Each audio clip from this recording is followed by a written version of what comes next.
இன்று காயத்ரி ஜெயந்தி. பொதுவாகவே நாம் வழிபடும் எந்த தெய்வமாக இருந்தாலும் அந்த தெய்வத்திற்கென்று ஸ்தோத்திரங்களும் மந்திரங்களும் இருக்கும். அந்த மந்திரங்களிலேயே உன்னதமான மந்திரம் என்றால் அந்த தெய்வங்களின் காயத்ரி மந்திரமாகத்தான் இருக்கும். அதே போல அந்த காயத்ரி தேவிக்கே உரியதான காயத்ரி மந்திரம், அந்த மந்திரத்தின் கவச ஸ்தோத்திரத்தை இன்றைய பதிவில் பார்க்க போகின்றோம்.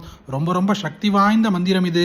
இந்த மந்திரத்தை கேட்டு முடிப்பதற்குள்ளாகவே ஒரு அதிசயம் நடக்கும் என்பது இந்த ஸ்தோத்திரத்தின் பலஸ்ருதி. ஓம் நாரத உவாச்ச ஸ்வாமின் சர்வ ஜகநாத संशयोऽस्ति मम प्रभो चतुष्षष्टिकलाभिञ्च पादकाद्योकविद्वर मुच्यते केन पुण्येन ब्रह्मरूपकथं भवेत् देहश्च देवतारूपो मन्त्ररूपो विशेषतः कर्मदश्रोतुमिच्छामि न्यासं च विधिपूर्वकं ऋषिश्चन्दोधिदैवश्च ध्यानं च विधिवत् प्रभो.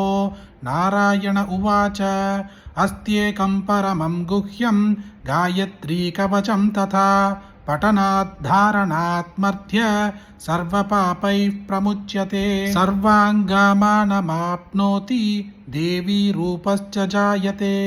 गायत्री कवचस्यास्य ब्रह्मविष्णुमहेश्वराः ऋषयो ऋग्यजुस्साम अथर्वच्छन्दांसि नारद ब्रह्मरूपा देवतोक्ता गायत्री परमा कला तद्बीजं भर्ग इत्येषा शक्तिरुक्ता मनीषिभिः कीलकञ्च धियः प्रोक्तं मोक्षार्धे विनियोजनं चतुर्भिर्हृदयं प्रोक्तं त्रिभिर्वर्णैश्च संस्कृतं चतुर्भिः स्याच्चिका पश्चात् त्रिभिस्तु कवचं स्मृतं चतुर्भिर्नेत्रमुद्दिष्टं चतुर्भिः स्यात् तदस्त्रतम् अदध्यानं प्रवक्ष्यामि साधकाभीष्टदायकं मुक्ता विद्रुमहेमनीलधवल छायैर्मुखैस्त्रीक्षणैः युक्तामिन्दुनिबद्धरत्नमकुटां तत्त्वार्धवर्णात्मिकां गायत्रीं वरदाभयां कुशकशा शुभ्रं कपालं गतां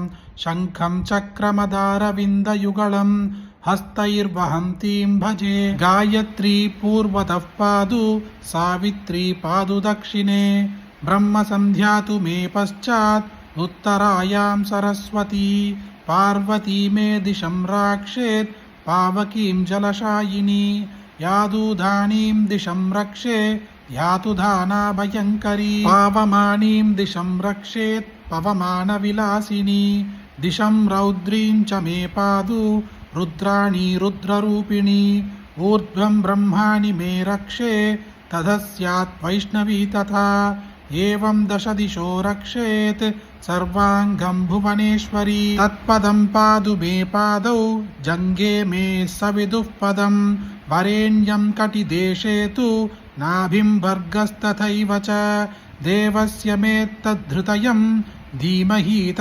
कल्लयोः धियः पदं च मे नेत्रे यः पदं मे ललाटकं न पदं पादु मे मूर्ध्नि शिखायां मे प्रचोदयात् तत्पदं पादु मूर्धानां सकारः पादु पालकं चक्षुषी तु विकारार्णो दुकारास्तु कपोलयोः नासापुटं वकारार्णो रकारस्तु मुखे तथा निकार ऊर्ध्वमोष्ठं तु यकारस्त्वधरोष्टकम् आस्य मध्ये भकारार्णो घोकारश्चुपुके तथा देकारकण्ठदेशे तु वकारस्कन्धदेशकं स्यकारो दक्षिणं हस्तं धीकारो वामहस्तकं मकारो हृदयं रक्षेत् धिकार उदरे तथा धिकारो नाभिदेशे तु योकारस्तु कटिं तथा गुह्यं रक्षतु योकार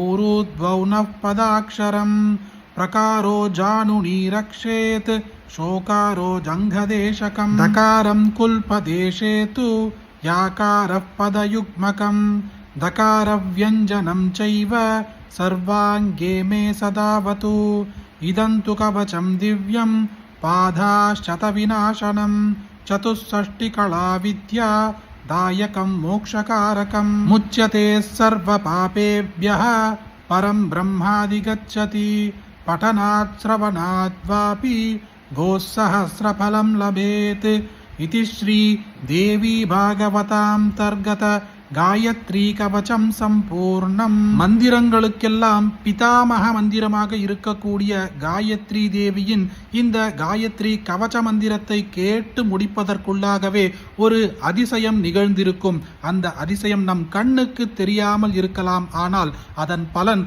கூடிய விரைவில் நம் கைக்கு சேரும். அப்படிப்பட்ட அற்புதமான இந்த காயத்ரி கவச மந்திரத்தை இன்று காயத்ரி ஜெயந்தி என்று அனைவருக்குமே கட்டாயம் பகிருங்க.